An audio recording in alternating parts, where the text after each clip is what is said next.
Buenas tardes, bienvenidos y bienvenidas a esta nueva sesión virtual del Laberinto de Ariadna, que hoy nos trae como invitada a Silvia Rins y a su extraordinario libro El penúltimo infierno de Borges. Cuando digo extraordinario, estoy utilizando el término en toda su extensión, porque aparte de ser un libro excepcional, es también un trabajo inusual, concienzudo, riguroso, imaginativo y heterodoxo sobre y a propósito de Borges. A mí particularmente me ha sorprendido solo de un modo relativo, porque ya conocía la particular idiosincrasia y la creatividad de Silvia gracias a su anterior poemario, Apología de las sombras, que a más de uno nos dejó boquiabiertos.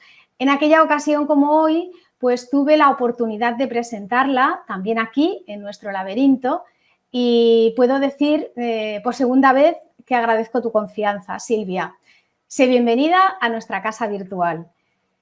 Y comenzaremos, si te parece bien, por trazar brevemente pues, un currículum de tu biografía y tu trabajo literario para recordárselo a las personas que nos estén viendo.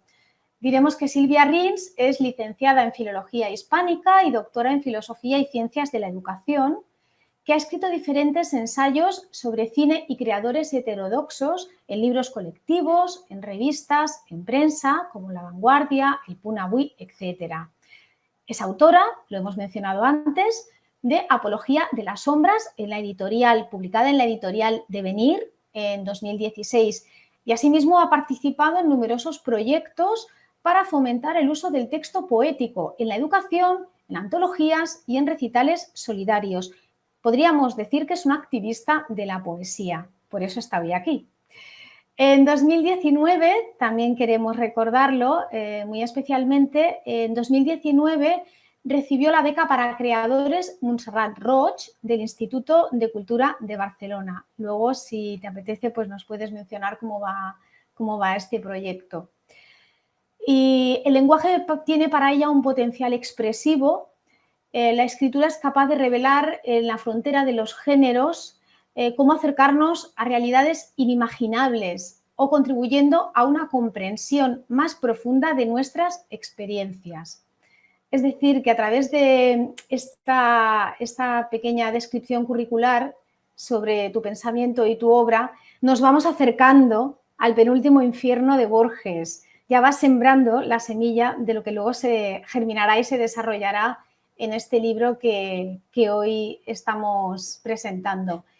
Porque realmente, ¿qué es el penúltimo infierno de Borges después de todo lo dicho? Yo te voy a dar, Silvia, a ti, a las personas que nos estén viendo, mi versión de los hechos y baso esta definición que voy a hacer de la reseña que se ha publicado en este último número de la revista El Ciervo. Para mí, al menos, el penúltimo infierno de Borges es un ensayo metaliterario que rinde tributo a uno de los autores indispensables del siglo XX, como es Jorge Luis Borges, un genuino poeta, un narrador, un pensador y un crítico literario sin igual. Entonces, Silvia, llegados a este punto, las cartas sobre la mesa, ¿sigue siendo una obra inclasificable, una miscelánea innombrable? ¿O a estas alturas ya nos puedes definir con tus palabras qué es el penúltimo infierno de Borges? Buenas tardes, Dolors, y muchas gracias por haberme invitado a este espacio a presentar mi libro. También muy agradecida a todos los que nos acompañáis en esta sesión virtual del Laberinto de Ariadna, que en estos tiempos de pandemia ha tenido que reinventarse, como tantos de nosotros, pero la literatura, por suerte, y el ambiente literario sigue más vivo que nunca. ¿Qué es el penúltimo infierno de Borges? ¿Es un libro heterodoxo? Creo que sí. Es sobre todo un libro en la frontera de los géneros, como tú has comentado también. En mi poemario anterior, que tú has citado, Dolors, que es Apología de las sombras, de hecho, ya había un juego formal muy interesante entre los poemas en verso y los poemas en prosa que se complementaban, poemas en verso que a veces eran narrativos, poemas en prosa que tenían un tono lírico, y se establecía un juego muy interesante, ¿no?, de contraste entre estas formas. Entonces, en el penúltimo infierno de Borges, yo continúo con esta fórmula. En este caso, la fórmula está más imbrincada en lo que es la esencia del libro, ya que aparentemente es un ensayo biográfico, un ensayo en el que yo hablo sobre Jorge Luis Borges, sobre su vida, sobre su obra, pero el libro contiene partes muy significativas con ficción. Posee relato breve, relato un poco más largo, posee poema en verso, posee varios poemas en prosa, incluso posee una reseña biográfica de una enciclopedia inventada, esto es muy borgiano también, o posee un golem de dioses, que es simplemente una enumeración poética de los diferentes dioses que hallamos en la obra de Borges, ¿no? Es decir, que es una miscelánea genérica muy interesante, es un tipo de texto que no encontramos habitualmente y que no deja de rendir homenaje al propio Borges, porque Borges también era un autor que pese a su clasicismo, él se movía también en la frontera de los géneros y en la mayoría de sus obras pues también mezclaba ensayo, poesía y prosa y jugaba a las formas híbridas, a textos con características de uno y de otro, ¿no? Y bueno, y dejando un poco al margen el tema formal, también desde el punto de vista del contenido creo que tiene algo de heterodoxo, de irreverente y de osado, porque el libro establece un diálogo con Borges. Borges está muerto, ¿no? Y por lo tanto tiene un algo de ejercicio mediúmnico, ¿no? De comunicación con alguien que ya no está y bueno, de traer una dimensión donde podemos dialogar con él, ¿no? Es un homenaje a su concepción de la lectura reversible, ¿no? Y bueno, en fin, creo que eso también es poco habitual en un ensayo y que le da este toque al libro un poco heterodoxo. Muy bien. Yo tengo una pregunta acerca del título. El título, a ver, es fantástico. A mí ya sabes que me gusta mucho el libro, pero empezando por el título, ya me parece maravilloso el título de El penúltimo infierno de Borges. Pero yo me pregunto, ¿por qué penúltimo y no último o antepenúltimo? Seguro que hay una buena razón, Silvia. Sí, hay una razón. Lo que pasa es que cuando yo estaba escribiendo el libro no pensé en ella, ¿no? Como siempre, ahora que me hace reflexionar sobre este tema, pues en efecto, ¿no? El penúltimo infierno de Borges es uno de los relatos finales. Prácticamente es el relato final del libro, que es un cuento, sí, aunque tiene un toque un poco también de monólogo teatral, parece, ¿no? Podría ser una escena de una obra de teatro. En la cual Borges está muriendo y entra en una dimensión preinfernal, es una especie de limbo que yo quiero relacionar pues con estos momentos en que, bueno, alguien entra en el trance y tiene una serie de visiones un poco surrealistas, ¿no? En este caso el libro, este relato ya es muy mío, ¿no? Ya pertenece mucho a mi estilo. Yo creo que es una de las partes del libro que más me gusta, ¿no? Que es esta dimensión en que Borges se reencuentra con su madre, con su padre, ya fallecidos, con diferentes amigos del mundo literario, ¿no? Hay hasta veces unos diálogos muy graciosos con sus progenitores y con otros personajes. Y por eso titulé el libro como El penúltimo infierno de Borges. Pero también tengo que decir que hay otro infierno en el libro. Hay un relato, hay un poema en prosa que se titula Infierno cuántico. Sí. Y este sería realmente el infierno. ¿Qué es lo que pasa cuando Borges llama a la puerta? Pues el infierno de Borges es acabar en una dimensión de carácter cuántico, podemos decir, donde Borges está dentro de su obra. Y él se lamenta en un monólogo interior, podemos decir, de estar en ese lugar y estar cansado de sí mismo, de que cada vez que uno de nosotros lea su obra o lo busque en las redes sociales o intente escribir sobre él lo siente de alguna manera, ¿no? Y pide, como ya clamaba en vida, ¿no? Que él quería que lo olvidáramos, ¿no? No quería seguir en esta continua inmortalidad. Él quería dejar de ser Borges y ser otra persona. Este sería el infierno. Y luego también podría decir que durante la vida de Borges, que es lo que explica el libro, también hay muchos infiernos. Es decir, hay momentos que fueron muy duros en la vida de Borges, tuvo pues muchos amores frustrados, tuvo problemas sexuales, tuvo el tema de la muerte de su padre que le traumatizó, la ceguera, el insomnio. Es muy frecuente en la obra de Borges pues que comente, ¿no?, estos momentos dolorosos y bueno, y hasta cierto punto pues también aquí está el infierno en vida, que sería explicar su vida, y por otro lado pues los infiernos post-mortem. Muy bien.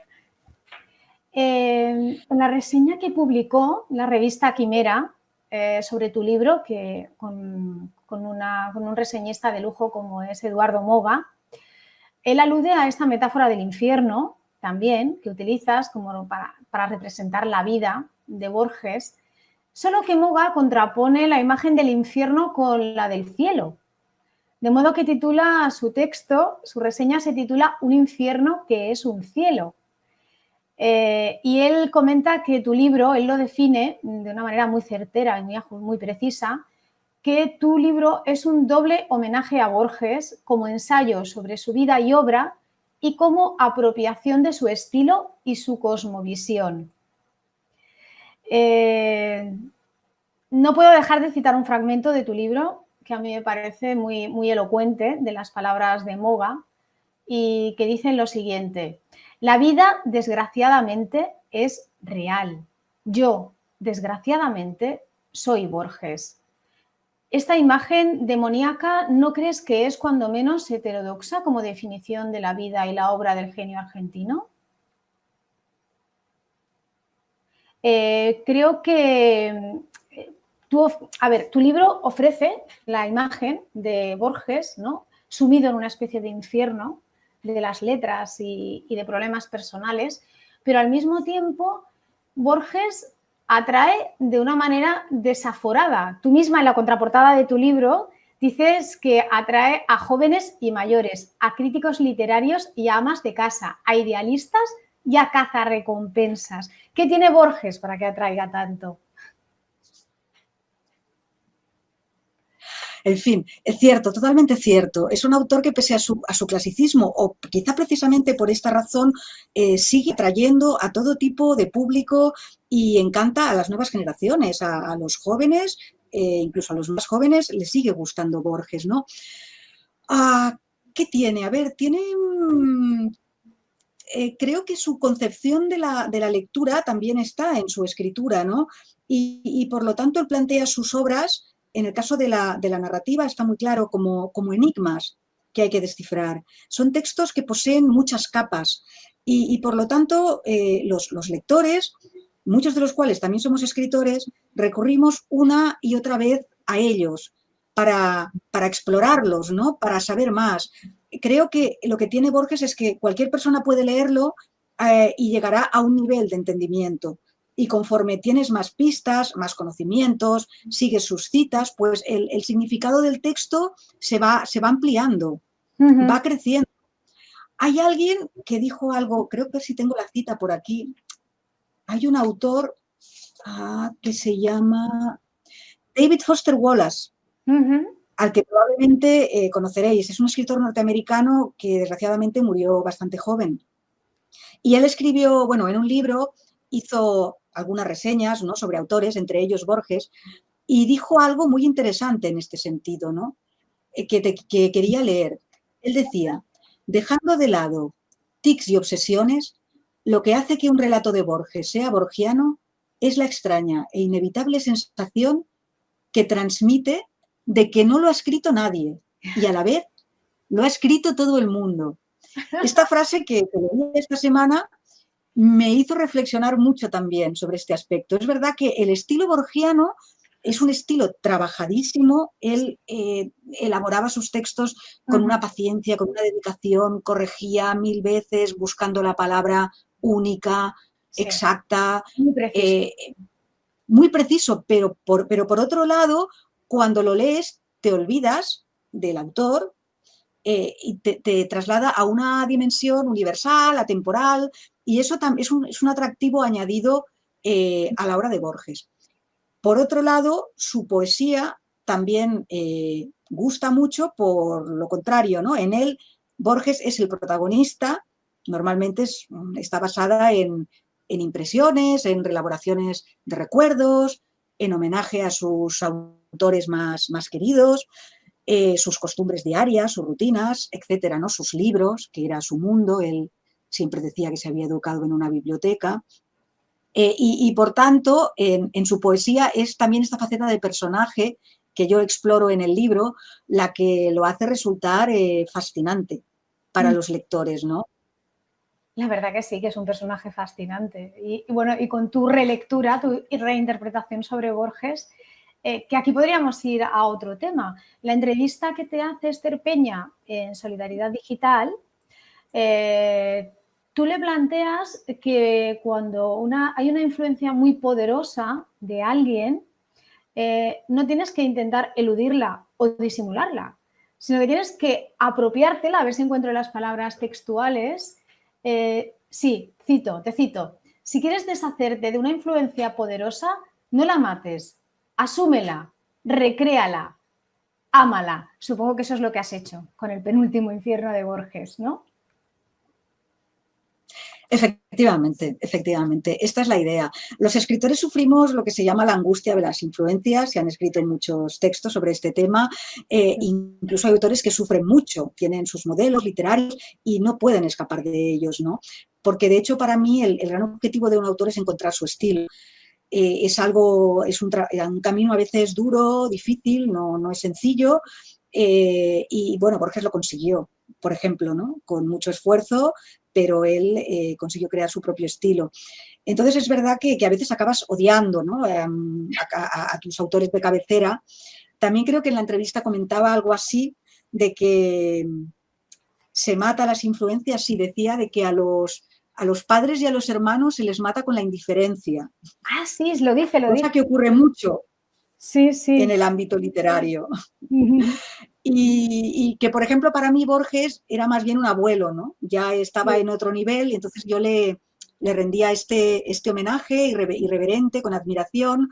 Sí, cierto. Y la relación que se establecía en el libro no había competencia ni mal rollo, ¿no? Para hablar así coloquialmente, sino era de confluencia, de encuentro, ¿no? De hablar con él, de que me contara, de yo contarle, ¿no? De este diálogo, hasta incluso con un poco por su parte, de ironía, porque él era un hombre muy irónico, ¿no? Y piensa, y esta chica que viene aquí a preguntarme desde otro tiempo. Y bueno, por mi parte también con un poco de osadía, de irreverencia, ¿no? Hasta hay un ligero coqueteo, ¿no? Desde diferentes dimensiones. Sí. Y en fin, ¿no? Y esa era la idea de... La influencia está ahí, porque además, desde el punto de vista lingüístico, yo le rindo homenaje. Está escrito, muchas partes están escritas bajo su égida, ¿no? Yo respeto bastante las peculiaridades lingüísticas de Borges, me acerco a él. Sí. Me acerco a él, ¿no? A su estilo. Pero por otro lado también hay otros textos que son más rims, podemos decir, ¿no? Donde, bueno, yo me estoy reivindicando frente a él que mi camino es otro, ¿no? Parte del suyo, pero va hacia otro lado y al final pues cada uno ha de seguir su camino. Por cierto, que Borges rechazaba el término borgiano. En el primer capítulo de tu libro, que se titula, vamos a hablar con propiedad, Tres sueños, hay una parte en que él dice que sobre todo no se utilice la palabra borgiano. Es muy bueno, cada día me congratulo de que mi apellido tenga 2 sílabas. Sería una aberración que calificaran mi obra de Ortega Gassetiana o Menéndez Pelayana, ¿no le parece? Sí, también utilizas el resorte del humor tú, ¿eh? Cuando escribes a lo Borges o como Borges, es muy curioso. Y él, supongo que este rechazo del adjetivo borgiano tiene que ver con lo que has comentado hace un momento, de que llegó a estar cansado, ¿no?, del personaje de Borges. Cierto, sí. Borges tenía, como tú comentas, mucho sentido del humor, a veces llegaba hasta el sarcasmo más hiriente, ¿no? Mira, era una persona muy educada y muy amigo de sus amigos y muy amable con la gente en general, pero sí es verdad que como periódico literario a veces daba miedo, ¿no? Era temible, sí, sí. Por cierto, tu libro está dividido en diferentes capítulos, con nombres así muy elocuentes, ya más o menos ya lo estamos viendo, lo estamos descubriendo, en los que se abordan los diferentes aspectos biográficos de Borges.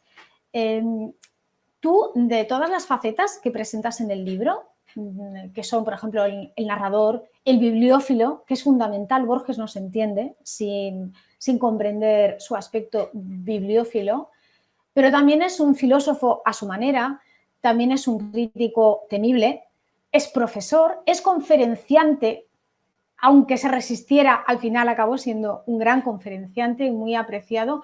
¿Con cuál de sus facetas te quedarías? Si eso se puede preguntar y se puede responder. Vamos a ver, es una pregunta dificilísima, ¿eh? Una pregunta muy difícil, muy difícil. Bueno, Borges como narrador es extraordinario. Realmente su faceta como narrador es la que le ha hecho más célebres sus relatos, aunque escribió muy, muy poco, ¿eh? Pero realmente cada relato es una obra única y muy especial, ¿no? Y renovó la narrativa. También desde el punto de vista, bueno, temático, él siempre jugó con dos temas. Uno es lo argentino, aunque tratado desde un punto de vista muy universal, pero esta pasión por los gauchos, por los malevos, que eran su antítesis, ¿no? Era lo contrario a Borges, que se pasaba todo el día leyendo y escribiendo, pero él, como tenía ancestros militares, pues estaba muy obsesionado con el mundo de la épica, ¿no? Ahí tenemos este maravilloso relato, que es uno de mis favoritos, que es El Sur. Que es El Sur, ¿no? Que es un poco un relato ancla entre este periodo de lo argentino, ¿no? De los relatos relacionados con su mitología, con sus ancestros, y el paso a incursionar en lo que son los mundos fantásticos, que son los relatos que han hecho más famoso a Borges, ¿no? Y en los cuales a veces encontramos casi predicción de teorías que luego triunfarán en la física, ¿no? O en la ciencia, como el tema de los mundos paralelos, ¿no? O de la hipertextualidad o de la conexión global. Sí, es muy curioso cómo todos estos temas se encuentran en sus relatos, ¿no? Yo quizá destacaría pues la faceta de narrador como original, como la más original, aunque yo he de decir que a mí personalmente me gusta mucho su poesía, que es cierto que no todos los críticos están de acuerdo, hay algunos que no valoran tan positivamente la poesía de Borges, porque dicen que es muy recurrente, que siempre utiliza los mismos símbolos, las mismas ideas, pero creo que eso también formaba parte del estilo poético de Borges, y él lo había confesado en numerosas ocasiones, que él era fiel a sí mismo, él hablaba de lo que le interesaba, y hasta cierto punto sus poemas son reelaboraciones de temas similares, ¿no? Pero a mí me encanta la poesía de Borges, que tiene esta mezcla tan peculiar entre lo lírico y lo intelectual, ¿no? Él a veces estaba de menos como poeta, porque decía que no había conseguido llevar la música del inglés o el alemán al español, igual que había hecho Garcilaso con el italiano, ¿no? O Darío con el francés. Él no era un renovador de la poesía, pero a partir de su clasicismo, incluso usando pues formas como el soneto de gran tradición o más originales como el poema en prosa, realmente pues consiguió su estilo muy personal, y además todo gira alrededor de él. Él también se creó de personaje a través de su poesía, ¿no? Y nos legó, como tú comentabas antes, esta doble dimensión del hombre, ¿no? A través de su poesía podemos realmente conocer al hombre que fue un hombre sencillo, un hombre de vida simple y sencilla, y a veces reo de las convenciones por su educación, y por otro lado era un creador genial, y las dos facetas están allí, ¿no? En su poesía, y no son incompatibles. Luego, a ver, el resto de facetas, pues por supuesto la faceta de filósofo, ¿no? Es muy interesante, porque él no fue un filósofo al uso, sino que lo que le gustaba era divertirse. Igual que jugaba con los conceptos, Borges jugaba con las ideas. Y entonces pues encontramos, pues coge como excusa cualquier idea de la que puede sacar un provecho estético. Por ejemplo, de las religiones, que coqueteaba con todas, pero no le gustaba realmente ninguna, ¿no? Pero las utilizaba para ambientar sus relatos. Decía, por ejemplo, que la Biblia era el mejor libro de ciencia ficción que había leído nunca, por ejemplo. Era irreverente. Claro, claro. Y bueno, se lo tomaba todo de esta manera, exploró los grandes temas, los grandes misterios de la humanidad, el tiempo, del cual llegó a negar la existencia, incluso, ¿no? El espacio, el destino, todos estos temas están allí, ¿no? Elaborados desde diversos géneros, ¿no? Y, y bueno, pero él realmente creía que el hombre era incapaz de conocer a fondo la realidad. Pues somos limitados, las personas humanas tenemos ciertas limitaciones, pero el objetivo de nuestra vida es intentar descubrir el misterio. Y por lo tanto, pues sus ensayos son en mezclas de hipótesis, ¿no? De posibilidades, de paradojas, pero nunca se atreve, ¿no? Definitivamente a constatar, ¿no? Una cosa claro. u otra. Él no tiene una teoría, un corpus teórico, filosófico, en el que resida la enunciación de una teoría sólida. Él aventura hipótesis. Yo creo que tiene un componente lúdico, ¿no? El pensamiento de Borges. Más que teorizar y sentar unas bases sólidas, a él lo que le gusta es ese aspecto lúdico, intelectual, de la literatura y del pensamiento en general. Por supuesto, por supuesto. Por eso, cuando se dice que es un autor muy racional, ¿no? Por lo bien que creaba, que estructuraba sus relatos y sus poemas, ¿no? No hay que olvidar que, por otro lado, pues él jugaba.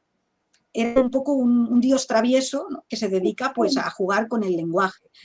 Tampoco está tan lejos, ¿no? Él exploraba el lenguaje, no como los vanguardistas, ¿no? No era un Apollinaire o un Huidobro, Pero sí pero empezó con el tema del ultraísmo. Él también hizo sus escarceos. sí, sí, cierto, cierto. Borges cuando era joven, de hecho, bueno, empezó llegó a firmar un manifiesto ultraísta y había llegado a escribir poemas sobre la Revolución Rusa. De los cuales luego renegó, ¿eh? También hay que reconocerlo. Cuando era joven, es lo que decimos, ¿no? Cuando uno es joven, quiere cambiar el mundo y tiende siempre a ideas más de izquierdas o más revolucionarias, pero Borges era de una familia bastante burguesa, con ideas muy conservadoras y efectivamente pues fue evolucionando hacia otros derroteros, ¿no? Al menos en lo que fue su etapa de madurez, que después de mayor volvió a cambiar, se abrió un poco más al mundo y a ideas nuevas. Pero sí, sí, sí. Ciertamente no era tan racional como pretendían decir, porque además él creía en la inspiración, ¿eh? En el trabajo, por supuesto, pero también en que si no hay una magia, una inspiración que es la que te hace crear un texto u otro, pues entonces aquello no valía nada. Y eso también es otra paradoja, ¿no? De Pues, Borges. pues sí, Y pues luego sí. quería comentar como la faceta de conferenciante de la que también hemos hablado, que es muy interesante. Sí. Me hubiera encantado poder ver presencialmente, ¿no? En público, poder asistir a una conferencia de Borges. Algunas se pueden ver por internet y son muy interesantes. Y realmente era lo que decía, pero era también su presencia. Un hombre ciego que llegaba allí acompañado, que hablaba despacio, vacilante, un poco tartamudeante, pero que, bueno, mezclaba, te explicaba fábulas, anécdotas, referencias, citas.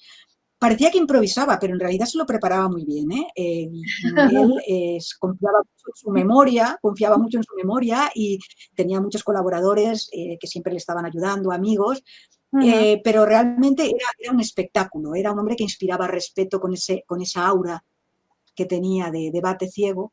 Y luego como profesor, que ya fue profesor en la Universidad de Buenos Aires, ya bastante mayor, de literatura inglesa. Borges fue bilingüe, fue también traductor del inglés y de hecho siempre, bueno, era su literatura favorita, ¿no? La literatura inglesa. Y en esta faceta de profesor, por los testimonios que tenemos, los alumnos lo querían mucho y él rompió totalmente con la enseñanza tradicional memorística de la literatura. Él quería que los alumnos leyeran, disfrutaran de la lectura y les decía, si no os gusta un autor, olvidaos, buscad otro. Lo importante es que disfrutéis de los libros, ¿no? Y siempre decía, se vanagloriaba, ¿no?, que él no había suspendido nunca a un alumno que no hubiera querido ser suspendido. Sí, es verdad, sí, sí, sí. No, pero me parece muy bien esa idea, ese concepto, ¿eh?, de la literatura y de huir de lo memorístico para ciertos temas, porque no, para ciertas disciplinas no sirve en absoluto, ¿no? Es contraproducente. El concepto de originalidad que tenía Borges es también muy sui generis, como tantas cosas suyas, ¿no? Él, por ejemplo, se adscribía a las teorías de la intertextualidad y hablaba de que no hay textos originales y fuentes, sino influencias, decía. Borges influye sobre Kafka y Cervantes, tanto como Cervantes sobre Kafka y Borges. El sentido de un libro es una revelación imperfecta e inefable que aguarda en la sombra de cada uno de sus lectores. ¿Nos puedes explicar un poquito el concepto de originalidad en Borges? Cierto. Sí, sí, es lo que comentábamos de esta teoría de la lectura. Borges, de hecho, siempre decía que antes que escritor, él era lector. De que en la literatura no existe el tiempo lineal cronológico en el que basamos nuestra existencia, la existencia humana, que tiene un principio y tiene una caducidad y tiene un final. La literatura vive en un eterno presente en el que encontramos todos los textos, todos los autores a la vez. Podemos escoger un libro de una época, luego irnos a otra. Dialogamos con estos autores que ya han muerto, pero que siguen allí, ¿no? Sus obras siguen allí. Y él concebía así la lectura. Y este es un tema que no está explicado en el libro, está recreado, porque por eso quise introducir yo estas partes de ficción, para demostrar que Borges y Rims, desde diferentes tiempos, están hablando, están dialogando y se están recreando. Él a mí y hasta cierto punto yo a él también, con este diálogo. Claro, un ejemplo de... Esta es una teoría, sí, ya previa, o sea, sí. Emerson, Carlyle, es un autor que se encuentra en muchos autores de habla inglesa. Poco es una idea mística, ¿no?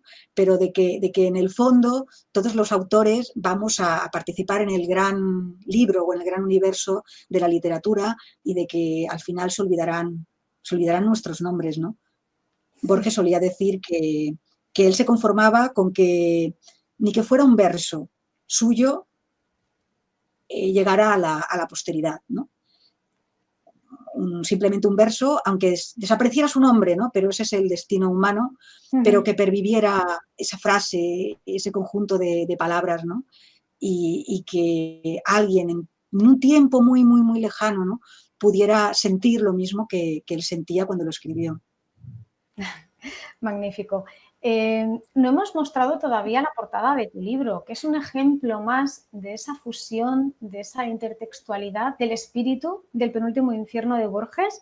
Se lo voy a enseñar a todos nuestros espectadores. Estupendo. Es impactante, ¿eh?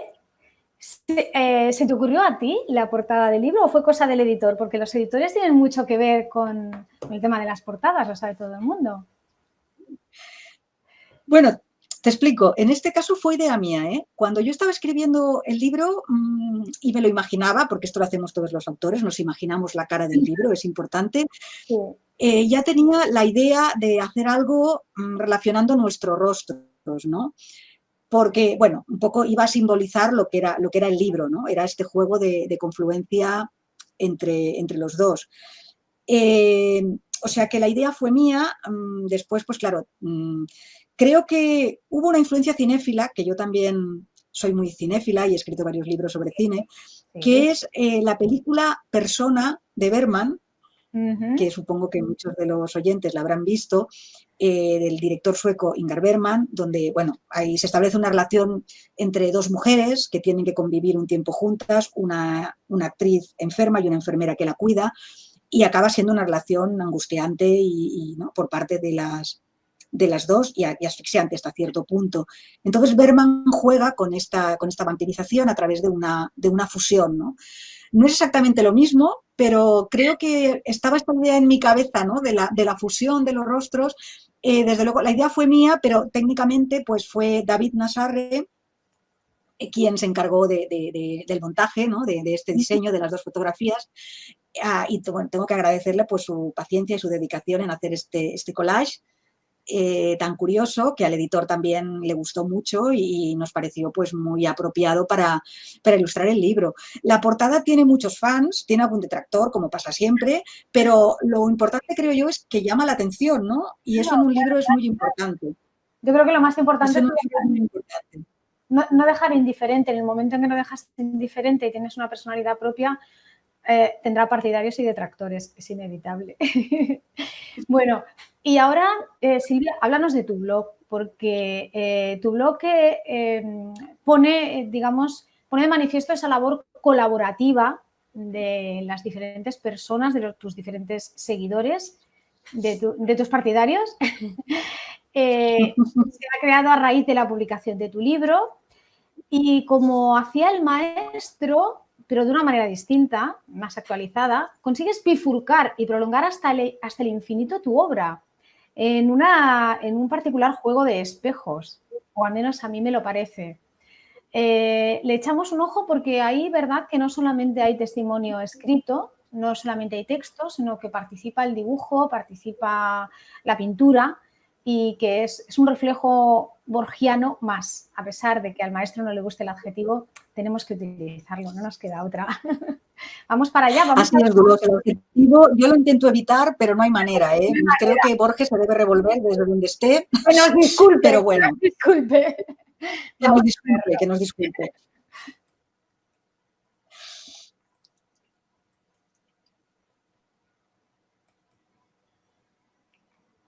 Bueno, ya estamos en el blog del penúltimo infierno de Borges. Entonces, ahí está. Vale, lo estás viendo, ¿verdad, Silvia? Sí, gracias, Dulos, por mostrarlo, ¿no? Que creo que es muy interesante. En esta parte del blog hay un homenaje, es un pequeño museo de obras dedicadas a Borges o a su obra. Y bueno, podemos comentarlas brevemente. El blog se inauguró con esta obra de Gustavo Vega, que se titula El Aleph, homenaje al gran relato de Borges. Muy bien.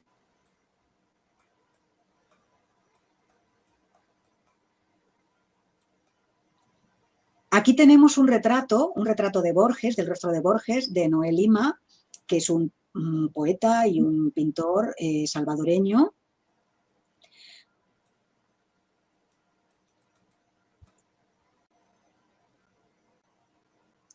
Aquí tenemos un collage de Hugo Salinas. Con el tigre, el famoso tigre. Exactamente, recoge varios de los símbolos del maestro. Está el reloj de arena, el tiempo, sí. El tigre. Este es un dibujo de Teresa Batlle que aparece también en el libro. Quería poner un poema en el libro y aparece. O sea que agradezco mucho a la autora que cediera la ilustración. De hecho, reproduce el primer capítulo del libro, que es el sueño en el que nos encontramos. Sí, es verdad, es verdad. Esta eres tú, ¿verdad? Se supone que sí. Me he reconocido. Y el tigre, el sempiterno tigre y el espejo. Y el espejo. Y el espejo, y fíjate, reflejado, no sé si debes conocer la anécdota, ¿no? Que cuando subieron los peronistas al poder, que se tenían mucha manía, porque él había sido muy crítico con su gobierno, relegaron a Borges del cargo de director de la Biblioteca Nacional y lo pasaron a ser inspector de aves, pollos y conejos. Sí, qué humillación. Una historia muy... Borges no aceptó, él seguía siendo funcionario, pero digamos le cambiaban el puesto de la biblioteca por el de que tiene inspector, una relación directa, vamos, una cosa. Y bueno, creo que el espejo refleja, ¿no? Esta otra parte, este otro Borges. Sí, mira, claro. Sí. Muy bien. A ver, vamos al siguiente. Yo voy subiendo, ¿eh? Genial, sí. A ver. Vale. Bueno, este es un dibujo de Charo Moore, una artista, una pintora que tiene tintes surrealistas y simbolistas en su obra. Ujú. Sí, me recuerda un poquito a Benito, ¿no? Sí, sí, sí, sí, está un poco en la línea, sí. Vale, el siguiente. Bueno, aquí tenemos otro retrato de Borges, de Mari Carmen Gutiérrez. Ujú.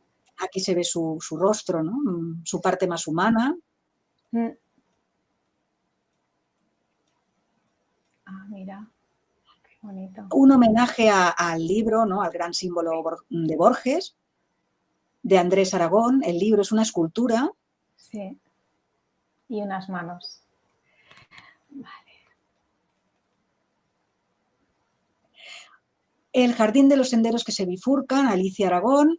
Ujú. Es una pintura que recrea un poco el símbolo, ¿no? del relato, de todas estas posibilidades Sí. que se pueden dar simultáneamente, ¿no? Y que hay quien dice que anticipó hasta cierto punto la física cuántica. La idea de los multiversos, mundos paralelos. Exactamente. Vale. El espejo, Otra otro de los vez. símbolos borgianos por antonomasia, o de Borges, de Palome, Se te ha escapado. una escritora y una ilustradora actualmente afincada en Asturias. Ujú. Muy bien. Ah, es verdad que se ve la letra, ¿eh? También. Sí, sí, sí, Hay texto por debajo. sí. Vale. Ah, mira. Bueno, aquí tenemos Diablo Creador de Antonio Beneito, que desgraciadamente falleció hace un mes y medio de COVID. Ujú. Una persona a quien me unía también una amistad personal. Él había ilustrado mi anterior libro Sí. y bueno, me cedió este dibujo para el blog, ¿no? Ujú. Diablo creador. Diablo Creador, sí.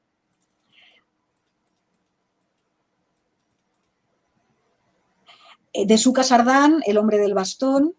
Suca Sardán es un autor ya con mucha trayectoria, viene del mundo experimental de los años 70, hace Ujú. unos collages a mano muy graciosos, ¿no? Con personajes de cómic, y aquí pues recreó a Ujú. Borges con su bastón.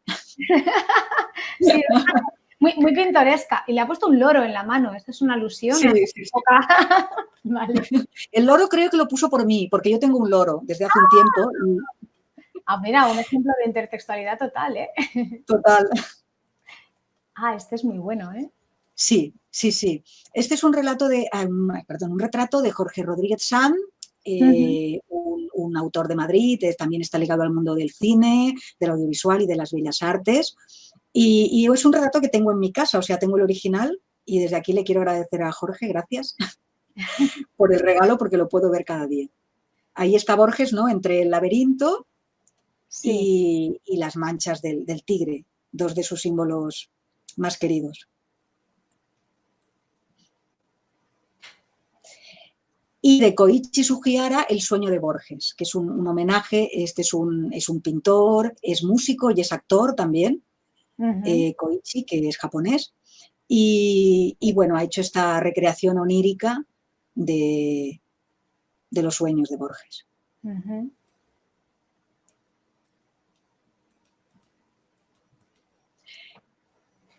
Este es un retrato muy, muy peculiar, muy personal de Borges, con un toque gótico que corresponde un poco a la estética de la autora, que es Tania Vázquez, es una autora de Honduras, hondureña, Ajá. y ha recreado aquí a Borges también y a su laberinto, ¿no? El laberinto que hay dentro de su cabeza.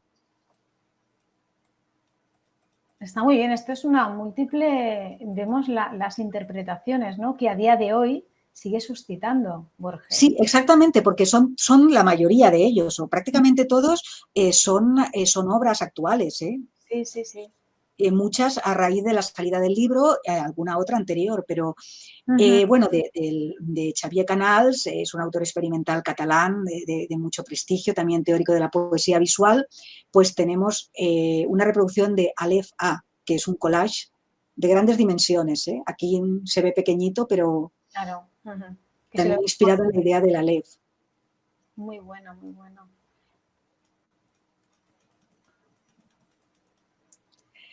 Y aquí tenemos una escultura titulada Silorges, ¿no? Que es como a veces se habla del libro, ¿no? Esta mezcla entre Silvia y Borges, Sí. Que es una escultura en piedra de lo que es la portada, ¿no? De estos dos rostros, la Ajá. mitad de cada rostro, ¿no? Ah, Juntos. sí, sí. Y bueno, es una escultura muy interesante y el artista también lo es, ¿eh? Queda un tanto fantasmagórica, ¿verdad? Sí, sí, sí, sí, impresiona, ¿eh? Verlo en 3 dimensiones. Sí, bueno, Impresiona, impresiona. tu libro lo es, tiene un halo así Sí, fantasmagórico, inquietante. sí. Luego nos lees algún fragmento de estos así inquietantes para que nos entiendan, ¿vale? Vale. Vale. Aquí tenemos, bueno, unas manos con bastón de Mari Carmen Gutiérrez también. Las manos que eran la vista de Borges, ya en su periodo de ceguera. Ujú. El Simurg de Alicia Aragón, que es un homenaje a este pájaro, ¿no? de la mitología, del cual Borges hablaba mucho en su obra y que representaba la unión de lo humano y lo divino. Ujú. Y el último que hay por el momento, aunque hay otros artistas en preparación y bueno, también desde aquí quiero invitar si algún oyente tiene vena artística y tiene alguna pintura o alguna ilustración que se puede relacionar con Borges o su obra, pues serán bienvenidos en contactar conmigo, ¿no? Es un poema visual de Gustavo Vega, el gran poeta visual leonés, pero afincado en Barcelona, donde bueno, se establece la relación entre Dios, el tú, el tablero de ajedrez, que también es otra constante en la obra de Borges. Muy bien. Bueno, pues volvemos a visualizarnos, ¿vale, Silvia? Perfecto. Muy bien, fantástico el recorrido por tu blog y por el imaginario colectivo, ¿verdad? Que suscita el maestro. Entonces, ¿nos quieres leer algún fragmento y así nos hacemos a la idea en cuanto al estilo y temática, algo más concreto de tu Uy, libro? ningún problema. ¿Alguna preferencia, Dulos? Pues no sé, a mí me gustaría que leyeras, como te he dicho antes, algo con ese aire inquietante, aunque yo creo que cualquier fragmento que selecciones, ¿no? Bueno, la parte más biográfica en la que explicas más la vida de Borges, pues no tanto. Me gustaría más, encuentro más sugestivo, ¿no? Para los que nos estén viendo, algún fragmento de Silvia Rins, donde se produce esa fusión y ese juego tan interesante. Pues quizá podría leer, Dulos, el poema en verso de La desconocida, Ah, dale. que no es largo, Vale. más que nada porque es un poema, bueno, escrito por mí, pero desde el punto de vista de Borges. O sea Ah. que creo que es algo curioso. Sí, sí, sí. La desconocida. Hoy, 14 de abril de 1977, después de haber soñado muchas puertas, me visitó una mujer inoportuna. En su rostro se confundían Virgilio y Beatriz. Habitaban su mente inconcebibles quimeras. Sin duda, era discípula de Ibsen, aunque no lo hubiera leído. Quería escribir un libro sobre mí. No cincelado, sino orgánico, azaroso y un poco irreverente, añadió. La desalenté. Me incomoda el caos, y su escritura prometía el brillo osado, no de las bengalas, sino de las piedras blancas en la noche. Escoja a Swedenborg o Kafka, le dije, casi con desidia. La volveré a encontrar en los atardeceres de Dublín que no puedo ver, oyendo mi suerte inexorable en la plaza Gemal Fena, acariciando un kanji grabado en la tumba de Basho. Ojalá no hubiera nacido tan pronto o tan tarde, o tan lejos o tan cerca. Te reconoceré en otras caras, pero nunca en el espejo.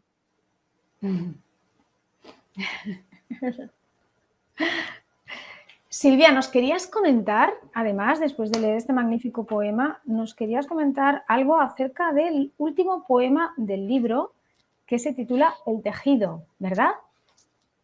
Sí, sí, sí. Bueno, en fin, algunos de los lectores del libro me han hablado de este breve poema de 4 versos, con el cual acabo el penúltimo infierno de Borges. Y bueno, simplemente voy aquí a explicar muy, muy brevemente cuál era el sentido, ¿no? Cuál es el significado de este poema final, que dice así: todos los ayeres, un sueño.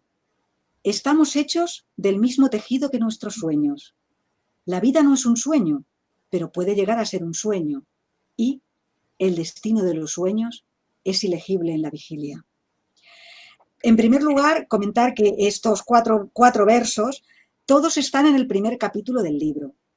Algo que a veces pasa inadvertido, ¿eh? Están extraídos, es una muestra de intertextualidad, del primer episodio, del primer capítulo, en el cual yo hablo con Borges en un sueño, ¿eh? Durante un sueño nos encontramos, o él habla conmigo, que es lo mismo. Y en segundo lugar, cada uno de estos versos pertenece a una persona diferente. Todos los ayeres, un sueño, es el título de un soneto de Borges, de un soneto que está en Los Conjurados. Estamos hechos del mismo tejido que nuestros sueños es una frase de Shakespeare en La Tempestad, Sí. de la obra de Shakespeare, La Tempestad. La vida no es un sueño, pero puede llegar a ser un sueño, sería una referencia al poeta Novalis. Y el destino de los sueños es ilegible en la vigilia, es una frase que he escrito yo. Las 4 se pueden encontrar en el primer capítulo y aquí, desgajadas del contexto, conforman un poema. Es una especie de juego que pasa inadvertido si no se explica, y la idea era pues corroborar esta idea de la que hemos estado hablando tanto, de la intertextualidad, ¿no? Y del tiempo reversible de la lectura, en la que todos estos autores, de repente, con sus diferentes versos, se crea una realidad nueva, totalmente anónima, que podría ser de cualquiera, y que en el fondo esto es lo que construye el tejido, ¿no? El tejido de la literatura que nos une a todos. Qué bueno, yo no me había dado cuenta, ¿eh? O sea que agradezco muchísimo la explicación porque no lo sabía. Es un juego, también de ver cómo hacía Borges, un pequeño juego que he incluido, y es un pequeño secreto que ahora desvelo para ti y para todos los que nos estén escuchando. Tenemos una primicia. No hemos comentado que el penúltimo infierno de Borges te lo ha editado Témenos, ¿verdad? La editorial Témenos. Sí, efectivamente. Salió a finales del año pasado, de 2019. Sí, lo que pasa es que el libro salió en 2020. Sí, el libro salió ya, se editó en noviembre, diciembre de 2019, y el libro salió en librerías ya en 2020, sí. Vale, estupendo. Si para quien esté interesado en adquirirlo, ¿dónde podría comprarlo, Silvia? A ver, por desgracia, ya sabes, los libros cuando llevan unos cuantos meses ya desaparecen de las librerías, pero se puede solicitar en vuestra librería habitual, porque Témenos distribuye, solamente tenéis que solicitarlo y lo traerán. Y luego, pues, también virtualmente se puede pedir, bueno, en Amazon, por supuesto, y en otras librerías. En Casa del Libro recomiendo el servicio porque los traen bastante rápido, ¿eh? Suelen tener ejemplares disponibles y lo suelen traer bastante rápido. Y luego, por supuesto, a través de la web de la editorial también, ¿eh? Si lo pedís a través de la web de Témenos, que la encontráis poniendo la referencia en el servidor, pues también podéis solicitar y os lo envían. Perfecto. La verdad, sí, es que ha sido un placer charlar contigo acerca del penúltimo infierno de Borges.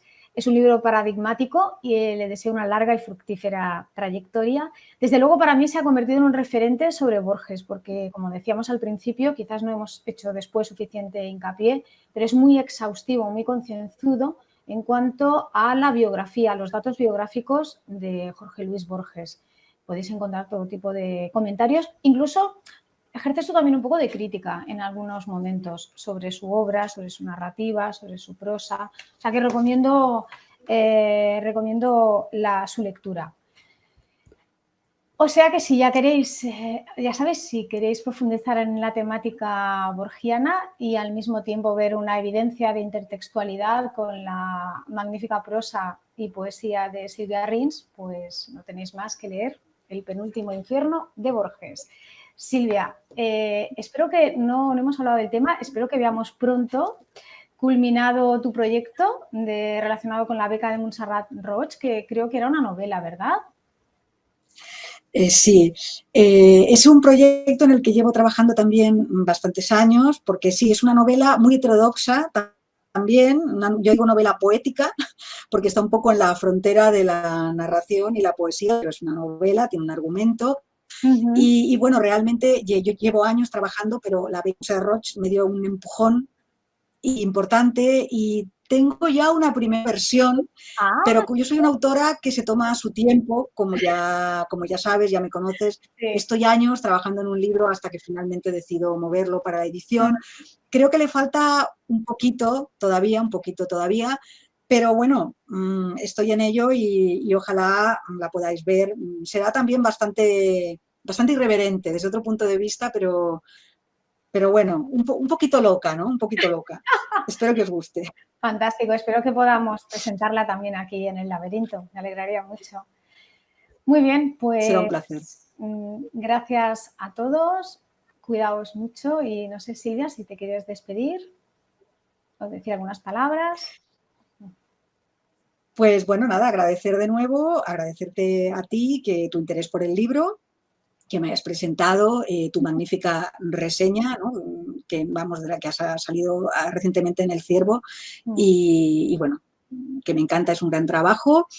Eh, y agradecer a todos los que nos habéis escuchado esta tarde y nada, muchísimas gracias por todo, es siempre un placer estar con vosotros. Muy bien, igualmente, Silvia. Pues nada, hasta la próxima, cuidaos. Hasta pronto igualmente, felices fiestas. Ay, felices fiestas, es verdad.